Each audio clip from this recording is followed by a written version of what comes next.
Good morning. Name, who shall not be mentioned. Good morning, human. Human number. What's the last four of your social? Human number 4379. That's too much information. Sorry. No, we got it. I can get the music. I think it'd be too upbeat. I think we need more soft music.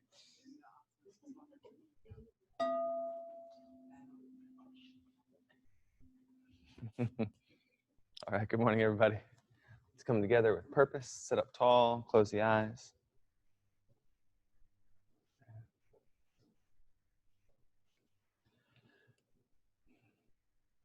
And let's take a deep breath in and a slow breath out. Continue breathing consciously on your own and just simply take note of how you feel, your state of mind, your state of being.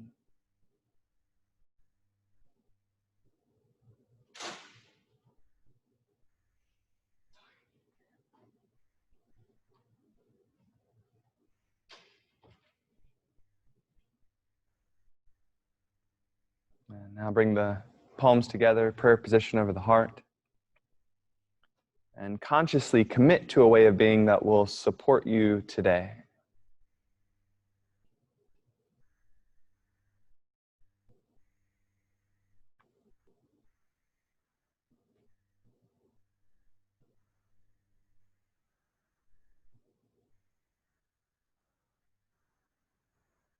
And let's join our voices in one sound of peace, one Om. Take a deep breath in.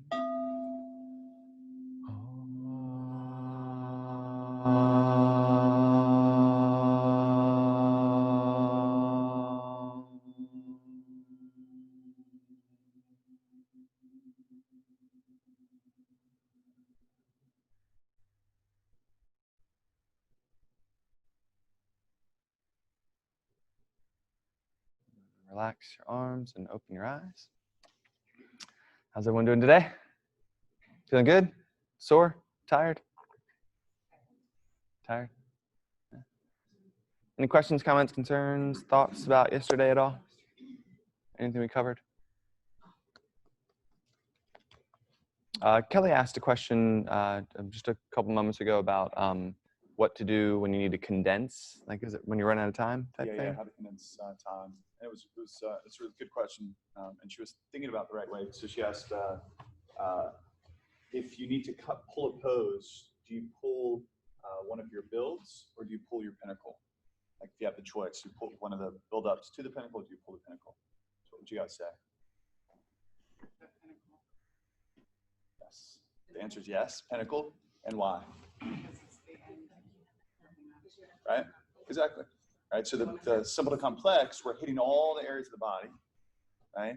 And then we hit the pinnacle, because that's obviously the build, right? So if you do need to pull a pose, pulling the pinnacle would be a better option, because you want to make sure you hit all the body parts. And simple, complex, more complex, and so on and so forth. Does that make sense?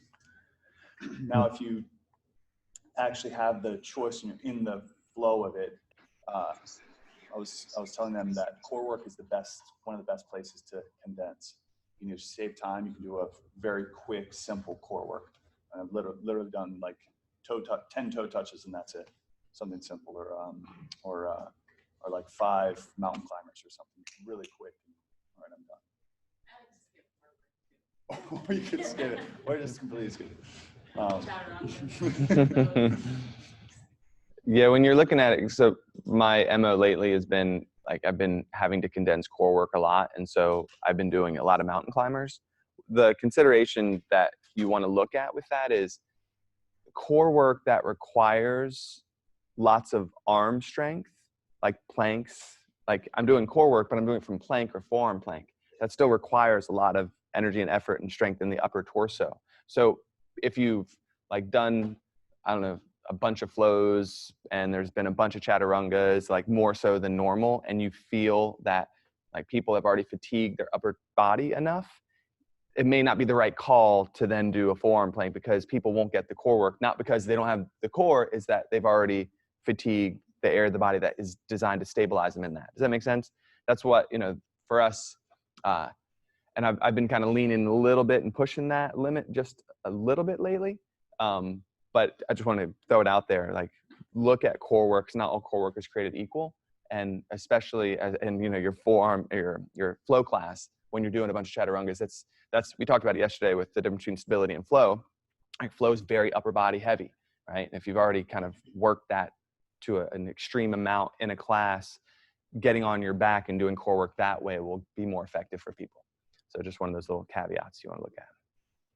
Cool.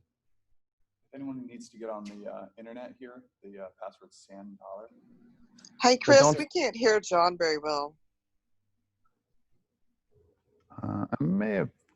It's kind of on mute. How about this? Is that better? That's better. Okay.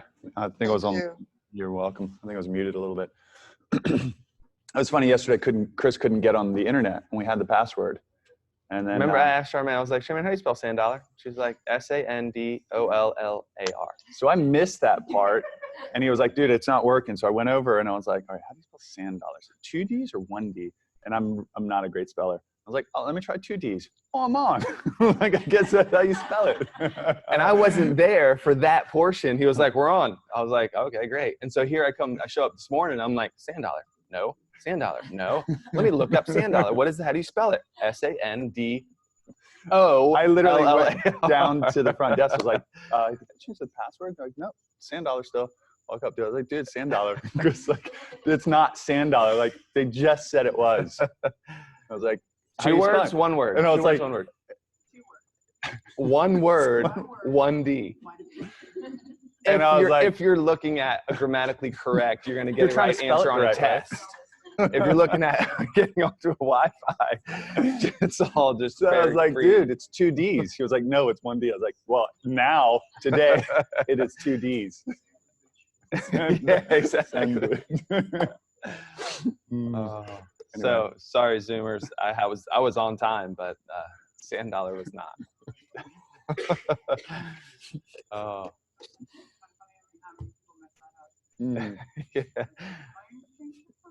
Yeah, our connection is awesome right now, simply because no one else knows how to get on that, on that Wi-Fi network. Everyone's spelling it the right get way. on. So good.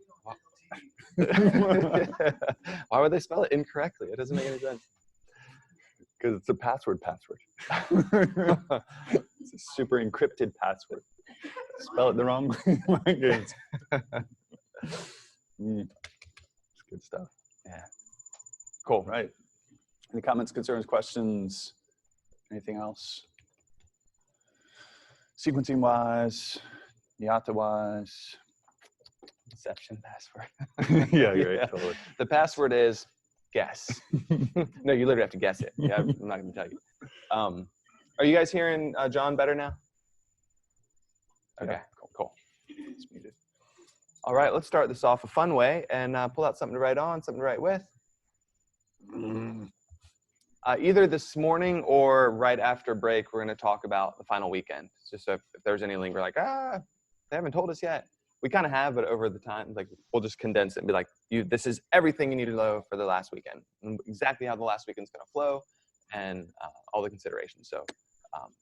So this quiz is the 8-limb path. Pretty straightforward. Extra credit for Sanskrit.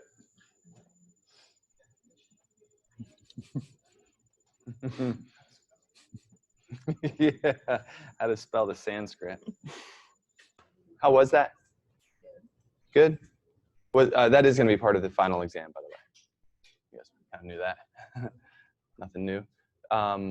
Questions, comments, concerns? Everyone in Zoom land good? 8-limb path? Getting better? Any hang-ups? Is it? So the 3 under samadhi. So the question was, do you have to know the 3 forms of samadhi, the 3 different types? The answer is no, you don't. Yeah, you can put it down for extra credit if you want.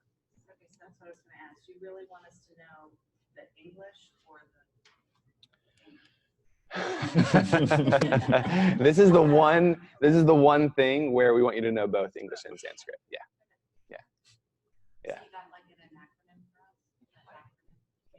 The whole, yeah, no. No, you don't. No, A lot. people Yeah. have created them over the years, but Yeah, a lot of people have created them. Yeah. We've heard a bunch of them. I mean, especially for the, I mean, I think the 8 limbs itself, you know, yamas, niyamas, asana, all that stuff is pretty simple. It's when you get into the 5 sublimbs of the yamas and the niyamas. And then, yeah, I don't know. Everyone has different ways of like learning. I know for me, I've got to write it down at least 3 times separately as I try to recall it over and over again. That's how I made it through school. I just figured out how I learned. That's it. And so some of you, an acronym will work or whatever that's called, like King James, what was that? That's like for the mnemonic devices. There you go. And there was like one for the solar system, and I don't remember that. But what is interesting, if you can put it to a song, I guarantee you'll remember it. First grade, I learned every state in alphabetical order to a song, and to this day I can remember it. Do it. I'll sing it. I have to sing it. I can't not do it. I can't not sing it. Alaska, Arizona, Arkansas, California, Colorado, Connecticut, Delaware, Florida, Georgia, Hawaii, Idaho, Illinois, Indiana, Iowa, Kansas, Kentucky, Louisiana, Maine, Maryland. You started something, you can't stop. Massachusetts, Michigan. Oh, did you? Minnesota, Mississippi, Missouri, Montana, Nebraska, Nevada, New Hampshire, New Jersey, New Mexico, New York, North Carolina, North Dakota, Ohio, Oklahoma, Oregon, Pennsylvania, Rhode Island, South Carolina, South Dakota, Tennessee, Texas, Utah, Vermont, Virginia, Washington, West Virginia, Wisconsin, Wyoming. There it is. Pretty crazy. Completely useless. I must have been absent that week. Completely useless information. Yeah, I think so. Just not last night, the night before last, my wife and I were talking, and we put our kids in this one school, and like they were very like, oh, we want them to know like all 50 states, we want to know all the presidents, and like we put it to songs, and we're like, what's the value of that? Like I don't. And I was joking. I was like, well, you know, in first grade, I learned this and I still got it. So like, there is value to learning it. But she's like, then we switched them to like Montessori, where they're like, oh, we do this because it enhances this skill in life. And not just because now they know the 50 presidents or 50 states in alphabetical order. So whatever you can figure out on that with the Sanskrit, that's my long-winded, put it to a tune. You'll remember it for the rest of your life. Any questions? Yeah, that and Garth Brooks.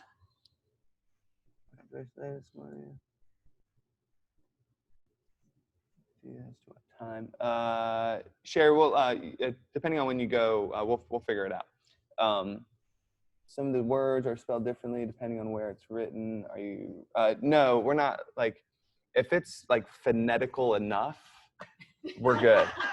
You know, like, I don't know. Sometimes there's an H behind a D, and sometimes. Well, so the question was English or yeah, English. You got to write it right. Unless you work here, then it doesn't matter. If you randomly put 2 D's somewhere, you're gonna fail. That's all I'm saying. But for the Sanskrit, you know, like if we can da ra na, but there's, you know, like. There's, for whatever reason, Sanskrit, there's always like an H after a D. If you miss the H, you're going to be okay. You know, if it's D-A-R-N-A. And honestly, depending on where you learn Sanskrit, there's going to be different spellings, different ways of doing it. We're not worried about spelling. We're not even worried about English spelling, honestly, because it doesn't really matter to us. So as long as we can read it, you're good. Are we going to be writing it down? Yes. Mm. Yeah, we'll talk about it. The whole written part of it, you're going to write it down. You actually give it to us, and we're going to look over it and check it. Yeah, multiple choice. It's multiple choice. And there's going to be one at the end, like all of the above or none of the above. Didn't you always hate that one? Like there's the A, B, C, and then D and E were like A and D or D and E. I'm like, what? You just, I don't know if that's even right. I don't know any of it. That's not going to be how it goes. It's going to, you have to figure it all out. Cool. Good on the 8 limb path. Okay, now we're going to do a journal writing and sharing, and it's related to the 8 limb path. It's very simple. As you go over it, which limb is the limb that is like speaking to you the most right now in your life? and it could be one of the sublimbs. Honestly, there's probably it's it's juicier in the yamas when we're talking about loving kindness and truth and moderation and letting go. Niyamas, not as juicy, but still purity and contentment and discipline. The aspects of it. Yeah, self-study. So again, the journal writing is which limb or sublimb of the 8 limb path is speaking to you most, or do you feel you need to most embody?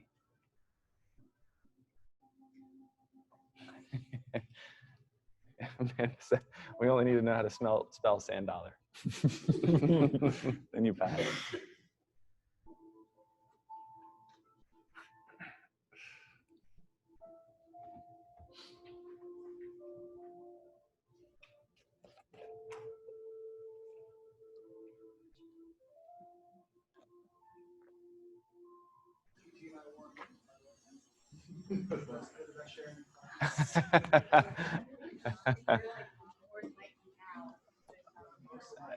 The most enlightened. We have the most spiritual section over here. Can you spell sand dollar?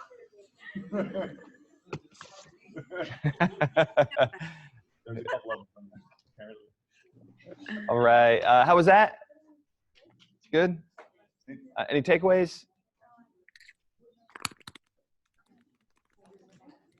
We want to share synchronicities, ideas, thoughts, questions, comments, answers. Zoom people. No?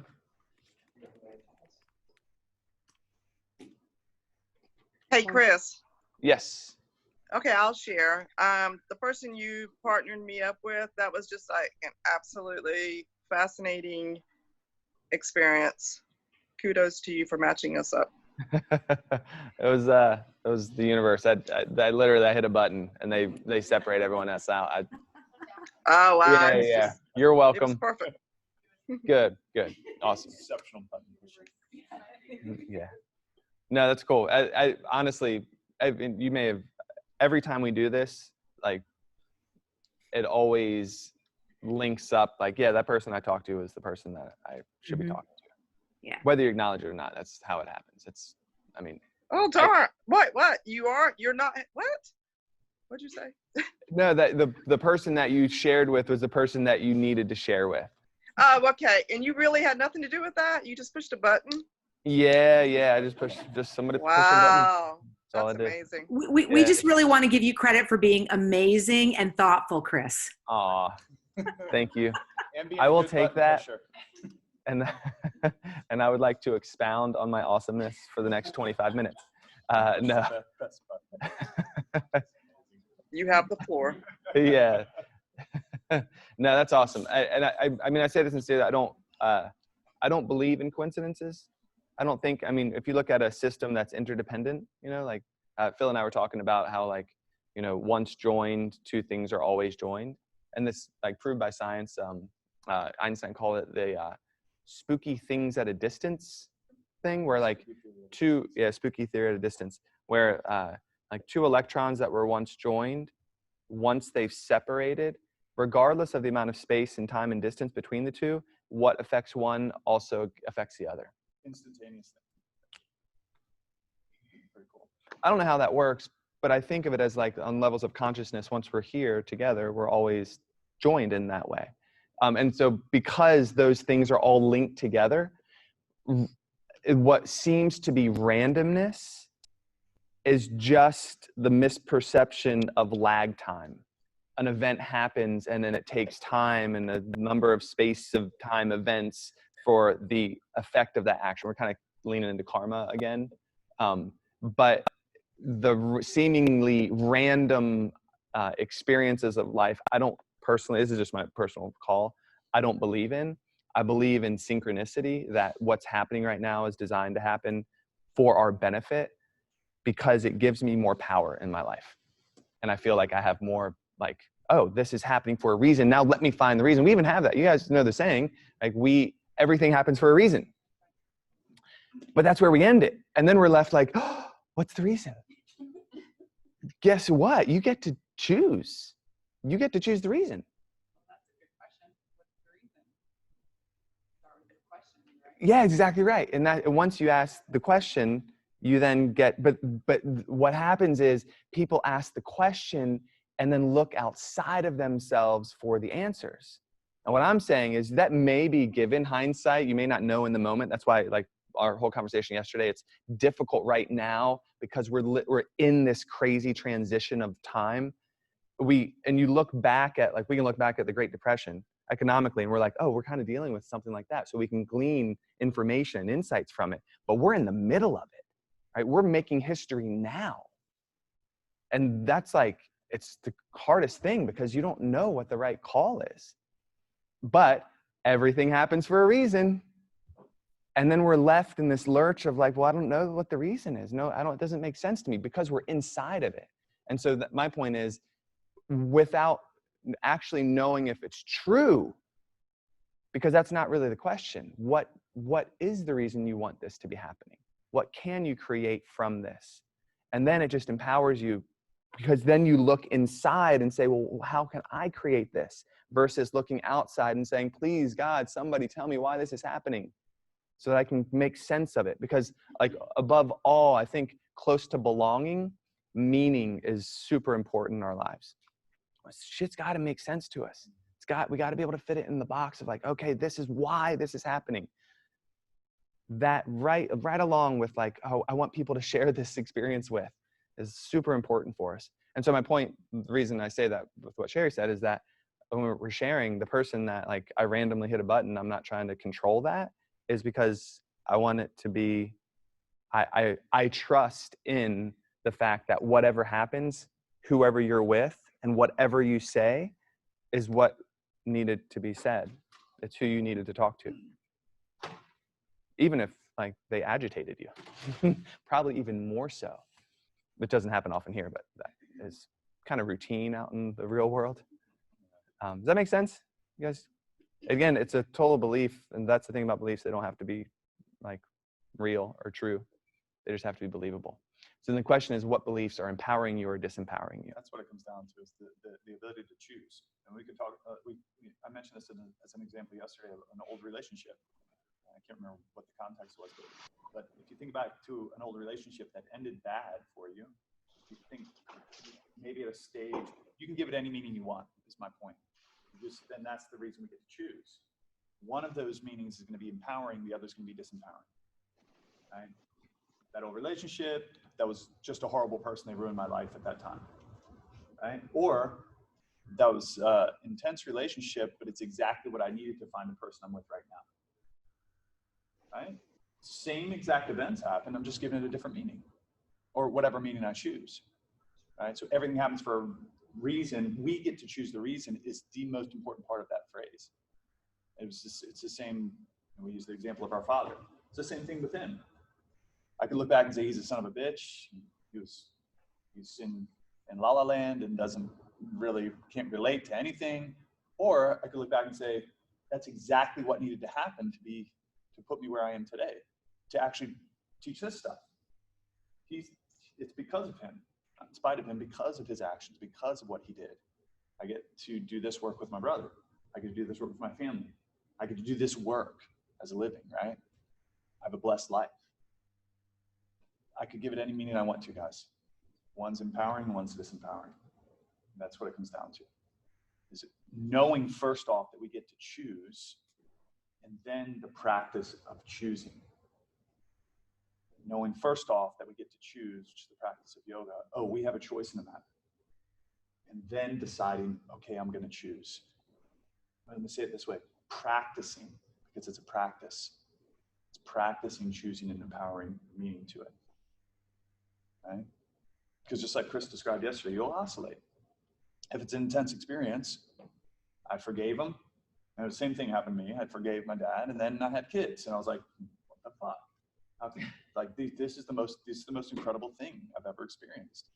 These little ones that are just unconditionally loving, just want to I'm a superhero to them right now. Just awesome. Like, and then you think like, well, how the hell could you not be a part of that, right? And so there was a And then again, it's a practice. I had to go back and ask more questions, communicate, say, hey, what was going on? What was really going on in your head? What were you thinking? And then with communication comes understanding begets forgiveness, right? And then I can choose an empowering reason again, right? So it's a process, is my point. But we have to understand in the first place that we get to choose. The whole coronavirus thing, right? It's pretty fucked up on lots of levels, but it's the same exact stuff, guys. I can look at it and say, and be disempowered by it, say, I can't believe this. Everywhere I look, all yoga studios, gyms, everyone's going out of business. Everyone's just getting slammed. Or I can say, oh no, this is for a reason. There's a higher reason that I'm not quite sure what it is, but I'm gonna pivot and I'm gonna run. And when I hit a wall, I'm gonna take a different direction, or I'm gonna climb over the wall or dig underneath it. I'm gonna keep going in a direction, right? But I'm gonna allow it to be, okay, this is gonna spark me to move in a different direction. If the direction I was moving in gets blocked by this experience, I can have disempowering reasons for it and say, well, screw it. Or I can say, no, this is going to fuel me to say, what am I doing now? What's the next direction, right? It's literally everything in our lives we get to choose. But we have to understand the first place. This is where yoga kicks in. The very first understanding is that we get to choose in the first place, right? We have to realize that we have a choice in it. There's Viktor Frankl's big awakening, right? He was in Nazi Germany, concentration camp, Auschwitz. And even then he said, I still get to choose. It's our last human freedom, right? Question with that? Cool. What makes all that so challenging is identity, because we've invested so much time and energy and effort into, for us, like we're at like 20 years of teaching yoga, 16 years of owning yoga studios, and seeing that through no fault of our own, right? This event happens that could literally just strip that away from us. That's the question. Who am I if I'm not doing that? What do I do if I don't do that? Right? And that's why it's so hard, is because we've invested in, like, whether it's a studio or someone you love, or, you know, a job, or like whatever it is, we invest ourselves in all these identities. Why it's what John said is true. But why do we grip so tightly around those things? Why do we resist it? Why do we fight? Why do we do all that? It's simply because we've built our identities. Our entire world has been built. Who we think we are has been built around this stuff. And that's why, like, letting go is a lifelong event, because this is what life is going to do for us at every moment, whether you like it or not. It's just going to be like, that's not you. That's not you either. That's not you either. There's a saying that if it can be taken away from you, it's not you. If it can be taken away from you, it's not you. And so right now, people are getting a big dose of, that is not you. It's not you.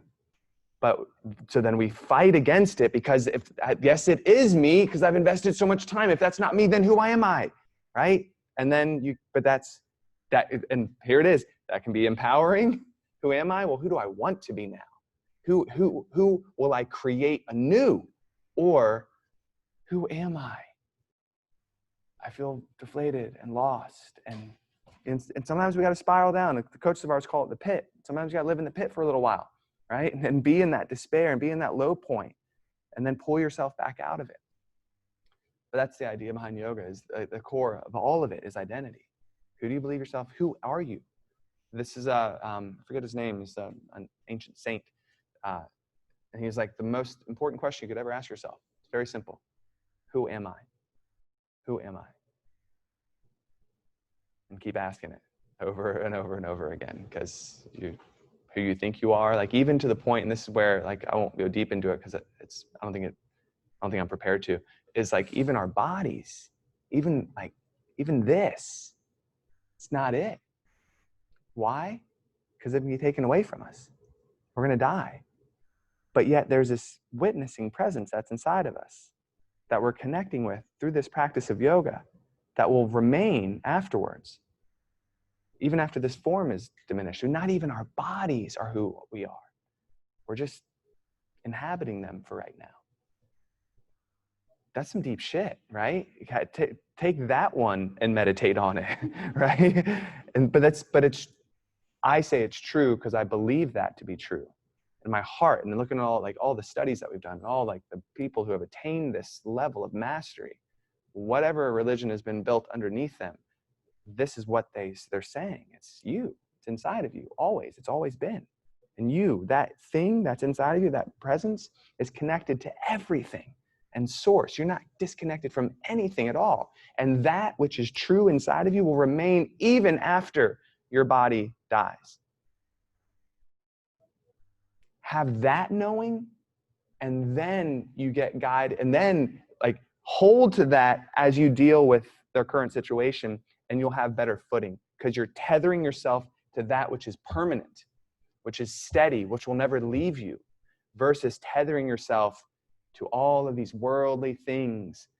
Our yoga studios, they seem so solid and real and stable for 16 years. And then this year is like, whoa, that just like that could be taken away. It's not who we are. Isn't that ironic though? Like the very thing that like, teaches who you are. Teaches you who you are is what we've attached ourselves to, that is now creating suffering in our lives. I mean, that shit is funny. I mean, like, seriously. Like, if you can't see the irony in that, like you're a dead already. You know? The positivity that is just coming from that conversation, even though it is scary, the unknown, and that is practice. Yeah. That is practice. That is the practice. It's so cool. Yeah. The Vedanta tradition of yoga describes it. Sorry, let me check this in a second. As a divine drama. And so here we are all on this stage of life, right? Drama, or a theatrical performance. And we're all like, I'm the yoga teacher and you guys are the students. Some of you are also playing the role of mom, or like teacher, or administrator, or, you know, healthcare worker. And like, we're all like, oh, this is who we are. But guess what? The play's going to end, and that you're going to have to say, oh yeah, that's not me. Oh yeah, that's not me either. All these identities that we think we are. But look at it as like, here we are in this play, and we're all playing our roles, but it's a play. It's not who we really are. At some point, we have to put the roles down and then remember who we really are. It's a nice way of like it's a nice way of looking at our lives in a detached way. And what ends up happening when you do that, it's really powerful, is there's a lightness that comes with it. You're like, oh yeah, I'm not, oh, okay. Yeah, that's not me. And then you can be playful with it more, and it's more enjoyable, and it's not like this life or death, oh my God, struggle to like just maintain. You're like, oh, okay, well, if I want it, I'll still work towards it, but I'm not gonna lose myself in it. That's the big flip. You can be in it, but not of it. I think Jesus said something like that, right? I'm pretty sure that was a Jesus quote I just gave. That's not mine. I just pushed a button. That was Jesus. I just said it, right? Like, but that's like to be in the world, but not of it. Like we can play in it. We can play these roles and we can enjoy it. And then we can not, and they can be taken away. And we can like, oh, okay, now I'm going to play the role of being upset and, you know, sad. And then I'll get out of that. Like, it's just all it becomes a very lighthearted experience, which is really valuable. Life's teaching that our entire life is that the lesson of loss. Our entire life is. And there's gain, but we experience the over and over again throughout our lives, we experience loss in one shape or another until we experience the ultimate loss of these bodies. And so life is teaching us the entire time of the ability to allow loss to be part of life and not hold on to it and to let it affect us in such an intense way. And again, as I said this yesterday, we have to go through a mourning process whenever there is a loss. So with more intense losses, we have to have that mourning process. We have to experience the feelings and move through that. But at some point, we have to also let it go. And in the beginning, we talked about this yesterday. In the beginning, it's like a scream, right? And then over time, it becomes a whisper. That's the old relationship idea, right? And right when it happens is really intense, but over time it's not as intense. And with time, we can also begin to shift the story of it and change the meaning of it and allow ourselves to actually grow from it, right? But it's the life is the entire lesson of that, of letting go, letting go, letting go, letting go, letting go, letting go. Oh, I'm about to die. Time to really let go, right? At some point, we have to do the ultimate letting go for this physical experience, the transition to the astral realm and to the next level. So in meditation, what we're really doing is the same thing we're doing in Shavasana. We're dying to, we're embodying that idea of letting go of everything, all of our identities, and taking the seat of the witnessing presence, pure awareness. And St. Francis of Assisi said, like, super simple quote, I die daily. What he's saying is I'm relinquishing all of the roles that I've played in my life and all the things that I hold so important. And every single day I'm acknowledging the fact that that is a reality for us, for me. And so I'll die now so that so I can see clearly and then gain a better vantage point, a better perspective on how I'm living my life to make it more fulfilling and uplifting. And then remember yesterday we were like, oh, I wish it was just one thing. Like, you heard that, like, after this conversation, you're enlightened and everything that was so heavy is like, it's now light, it's beautiful. No, because we forget, and then we're going to remember, and then we're going to forget, and then life's going to teach us again, and then we're going to forget, and life's going to teach us again. We're going to take ourselves too seriously, and life's going to take something away, and we're going to be like, holy shit, what I thought was so serious, it's so insignificant, it doesn't matter at all, right? And then we're going to forget again and take shit too seriously, right? And take ourselves too seriously and hold on to things and form an identity around something that life's going to take away. And we have to remember again until we die. Sorry, that's the end of this as we know it. That's the end of the drama, and then we just start anew in some other form or dimension. Unless you believe YOLO. Or we you choose only live once. I think it's total bullshit. But you can have that belief system. Or like Eckhart Tolle said in the passage I read yesterday, we can choose to let go in the moment. We can choose to forgive the moment, so that we don't have to forgive the past. Right? When I say forgive the moment, I mean accept it as it is, because it is. If we accept the moment, if we forgive the moment, in the moment, we don't have to go back and forgive the past. We'll clear it out before it's become a thing. Right? Beautiful in theory, challenging in practice, especially the more intense forgiveness, more intense acceptance, the more intense moments of life that sideswipe you. We've all been sideswiped in the last couple months. Not just with this whole thing, but in our lives specifically. A lot of times that was a catalyst for something in our life that was out of balance. And all of a sudden now we see the out of balance, right? And then we're like, oh shit, I gotta pay attention now. I gotta do this now.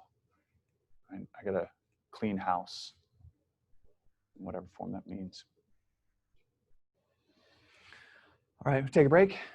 Take 5, come back, and then we have one more thing before we practice. We'll practice today, then we'll meditate. We'll flip it to give a different experience for you guys. Yeah, take a quick break. We'll come back. We have one thing before we do that, though.